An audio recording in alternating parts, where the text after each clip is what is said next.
Great day, Raider Nation. My name is Bronson, and on this episode of the Coach's Couch, we are down in the valley with Coach Bruner and his son. Today we're going to ask him a few questions just about his philosophy, how the season's going, and everything. Coach Bruner, would you like to introduce yourself? Hey, I'm Coach Bruner. Great morning, Raider Nation. This is DC Bruner. It's his birthday, so if you see him around, wish him a happy 12th birthday. Go Raiders. Great. We're going to get into the first question. So, Coach Bruner, what is your coaching philosophy on and off the field? You know, the biggest thing we're trying to accomplish here is help young men be better young men. Hopefully help them grow to a point where they leave us better than when they arrived. I think high school is a difficult times. You're going to be challenged with academic difficulties at times. You're going to be challenged with life difficulties at times. And football is a very tough sport, which takes a lot of commitment, right? And so I think it's trying to just teach young men how to be prepared for life, you know, and football is a great vehicle to do that. So we're going to try to project positive energy and be great young men and great people. We're not perfect as a football program, but we're just trying to work on being better every single day in the classroom, on the football field, and just in life in general. Do you have players that have graduated that come back and talk about the things that you did on and off the field specifically? Yeah, absolutely. I think that's one of the strongest things that we've kind of got going here. If you look at our games, anytime we're in the playoffs or late in the season when college is out, you typically see a lot of alumni on our sideline, former college players or guys that don't play in college, you know. But I think that's really a testament to what we've been able to accomplish the last 8 years is really just growing that family vibe and really creating an open environment where those guys want to come back and be a part of what we're still doing. And it's great for the young guys to see that and what it takes to be a college level player or just be successful in life. And we've had a lot of different guys come in that just come from a lot of different areas and have had a lot of different successes in life. And I think that's important for our kids to see what they can go accomplish when they leave high school. So you talk about, like, you know, having that off the field, having that connection with them. So what kind of characteristics do you like to see from your players specifically? I like to see guys that are very positive. We talk a lot about being a coffee bean, which is, you know, influencing those people around us, you know, setting the thermostat in their classroom or in their families, projecting that positive energy on a regular basis. And then guys that just go hard in everything they do, whether that's their schoolwork, their academics, the weight room, on the football field. You know, the things I love to see are the values that we control, not things that we're born with. You know, it's easy to be able to dunk a basketball if you can jump high. It's a whole lot harder to work to a point where you become a great shooter in basketball, or you know, I think that can follow suit with any sport that you're looking at, really any part of life. So just maximizing your potential. Really love to see when guys are maximizing their potential. And do you get those, like, that philosophy of what you want to see in people from yourself or from your past coaches, from when you were a player or something like that? Yeah, I think a lot of it comes from, you know, past experiences, guys that coached me. You know, football was a life changer for me. It helped me get into a school that academically I probably shouldn't have gotten into. I was able to graduate in 4 years, and you know, it did a lot for me to set me up for what I wanted to do in life. And I never thought I was going to be a high school teacher and football coach when I came out of high school. But at the end of the day, football's done a lot for me, and the men who've been involved in my life through football have done a lot for me. So we're just trying to pay it back for our young people. 100%. So what do you think is the biggest challenge high school athletes face today, and how do you help them navigate it?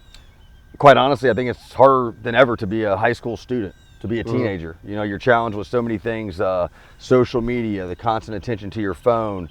I didn't have a phone when I was in high school. We had a pay phone that you had to go use. You know, you put a quarter in it. Have you ever used a pay phone, Bronson? You know what one of those is? I don't think I have, but I mean, I see them, you know, on the street. Yeah, so we had pagers and pay phones back then. So yeah, I mean, I had a home phone when I was a kid. Yeah. So, you know, a little bit different upbringing, but you're just exposed to so many things. I think there's so many areas where you guys can fall into trappings through social media or other areas of social life that don't really provide substance to your life, you know.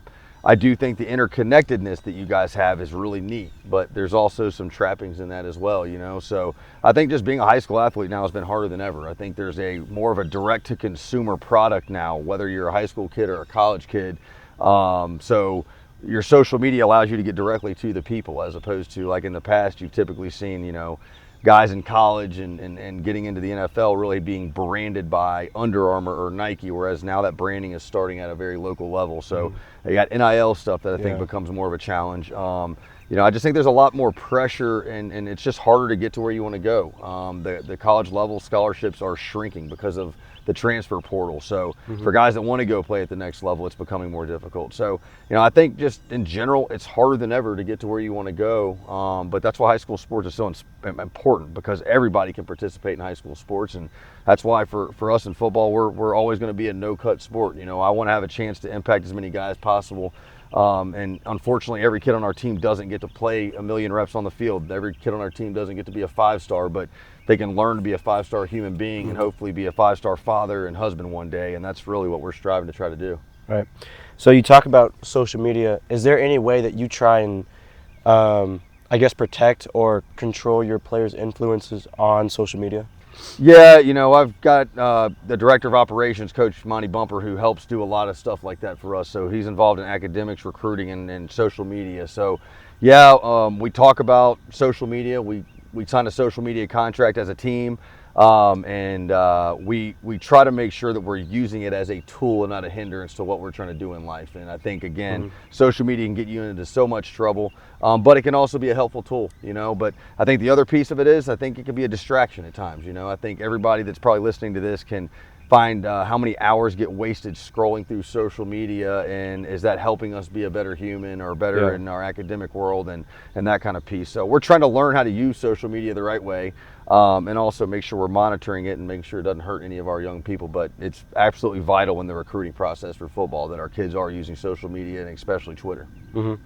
What do you think about your players having the opportunity to earn funds like via NIL?